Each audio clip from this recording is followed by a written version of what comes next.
much.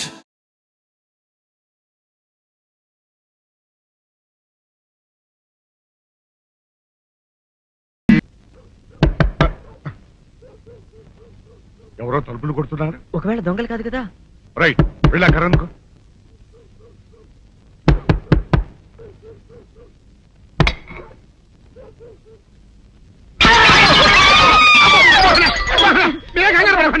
మా అబ్బాయి bull రాజు చనిపోయింది రాజుని. మరి ఏమిటి ఇలా వచ్చారు? ఏం లేదండి, పూర్వం చక్రవర్తులు దొంగలు పట్టుకోవడానికి మారు వేసాల్లో తిరిగేవారు కదా, అట్టాగే ఈ ఊరు పేషెంట్ని కదా దొంగలు కాపలా గాయడానికి మారు వేసాల్లో తిరుగుదామని వస్తున్నాం. మీ ఇంటి నుంచి కేకలని పడ్డాయి. ఏంటా అని తలుపు కొట్టాం. ఇంకా నయం బుర్ర పగిలింది కాదు. అవును, ఏంటి అరుపులు? మీరే చెప్పండి ప్రెసిడెంట్ గారు. మొన్నేమో పిల్లాడి సైకిల్ గాలి తీసేశాడు, ఈ వేళేమో వాడి నోటు పుస్తకాలన్నీ చింపేశాడు. ఏమయ్యా ఏంటిదే? ఇంత వయసు వచ్చినా కానీ సంటి పెట్టలాగను బుద్ధి లేకపోతే కింద వస్తుండే డాడీ.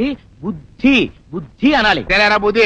ఇదిగో ఈ నోట్స్ చించేసినందుకు గాను మళ్ళీ ఆ నోట్స్ తిరగరాయాలని నేను నీకు సెట్ చేసేసానయ్యా. కరెక్ట్. అదెలా కుదురుతున్నాయ్యా? నాకు చదవడం తప్ప రాయడం రాదే.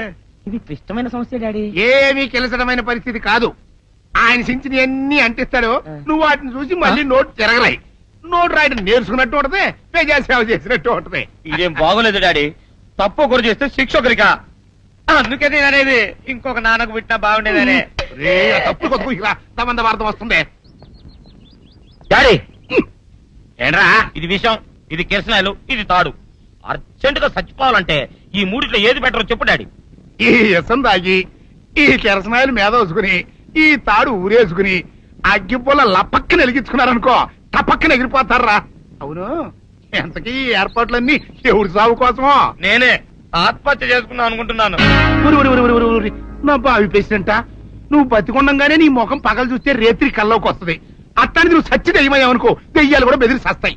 నువ్వు సచ్చకరా. చచ్చుతా సచ్చకరా. నేను చచ్చుతా. అయినా అంత అర్జెంట్ గా సత్తాల్సిన కారణం నీకేంట్రా ఇప్పుడు? ఎందుక నేను పిల్లని లవ్ చేశా. ఆ పిల్లను నేను పెళ్లి చేసుకుంటానంటే నువ్వు నో అంటావు. నేను నీ మాట వినను అంటే ఆ ఆస్తి కవర్ ఎవరికైనా ఇచ్చేస్తాను అంటావు. నువ్వు ఇచ్చేసే ఆస్తి కవర్ కంటే నేను ఇచ్చేసిన మనసే నాకు ముఖ్యం. అందుకే నేను చచ్చుతా.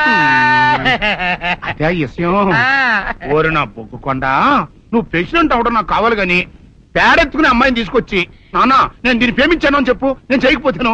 అవును, ఎంతకే ఎవరమ్మాయి? ఒకటే అట్లా సిగ్గుపడబాకరా, చాలా సండాలంగా ఉంది. ఎవరో చెప్పు.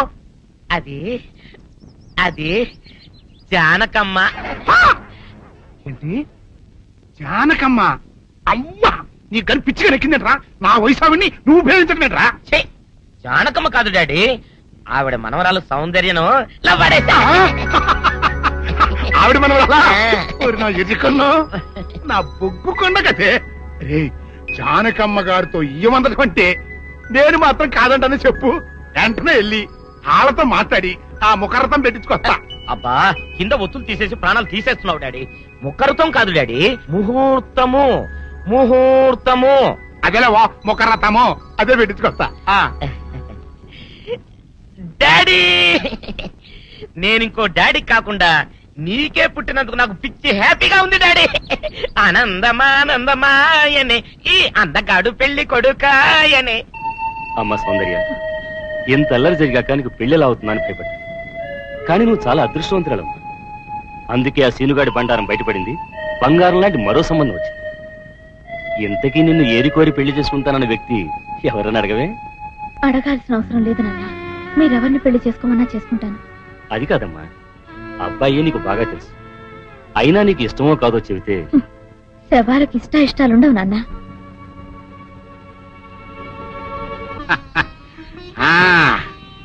తాతబ్బాయి గారు, ఈ శుభ సమయంలో మీకు విషయం చెప్పాలండి. మా బుల్లిరాజు గారు పుట్టినప్పుడు నా గురించి డాడీ చెప్పు చెప్పు. మా బుల్లిరాజు గారు పుట్టినప్పుడు మా ఆవిడికి పురుడు పోసిన మంత్రసాని చూసి పుట్టింది పంది పిల్లేమో అనుకుని అని అడిచి ముడిచిపోయిందండి. డాడీ, ఇప్పుడు అవన్నీ ఎందుకు? ఊరుకోవా, మన జీవితాల్లో గొప్ప ఈ చిత్రాలు జరిగినప్పుడు 10 మందికి చెప్పుకోవాలా. ఇప్పుడు మంత్రసాని మూర్చిపోయింది కదండి. ఇకపోతే మా ఆవిడ ఎట్టండి సేపుల్లే నా కొడుకుని కన్నానని బెంగపడి పురిటి స్థానం అవ్వకముందే చచ్చిపోయిందండి. డాడీ, నేను నీ కడుపున పుట్టపట్ట కదా నాకు ఈ ఫేస్ వచ్చింది. నేను ఇంకొక నాన్నకు పుట్టిన అందంగా నన్ను పుట్టుండేవాడిని. ఇక చూడు, కాకి పిల్ల కాకి ముద్దురా. నీ మొహం ఎప్పుడు నాకు ముద్దొత్తనే ఉంటుందిరా కన్నా. ఇకపోతే మా ఆవిడ చచ్చిపోయింది కదండి. ఈయన్ని ఎత్తుకోవడానికి వచ్చిన పని పిల్లలండి. ఈయన చూసి దడుచుకుని పరుగో పారిపోయేవారండి. అసలు ఈడికి ఈ జన్మలో పెళ్ళవుద్దా అని నేను ఈ ఆడవని రోజు లేదనుకోండి.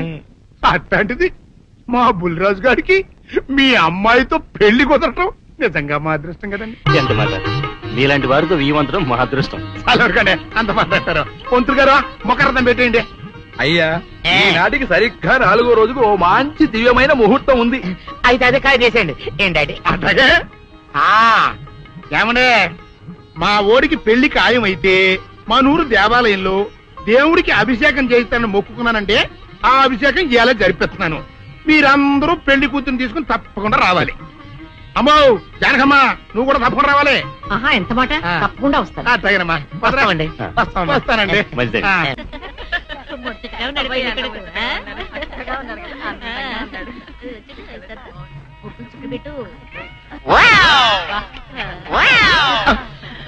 ఇదేమిటి? ముక్క మీద నల్ల చుక్క కదా పెట్టాలి, తెల్ల చుక్క పెట్టారేమిటి? నల్ల బొట్టు పెడితే నీ రంగులో రంగు కలిసిపోద్ది. నువ్వు పొగ్గుకుంటావు కదా, అందుకే నేనే తెల్ల చొక్క పెట్టమన్నా. డాడీ, అందరికి కాఫీ టిఫిన్ అవి అన్నీ లేదు చూడు. అదేమిట్రా, కళ్యాణ మండపం ఇంకా రెడీ కాలేదు. ఇటీ తీసుకోండి.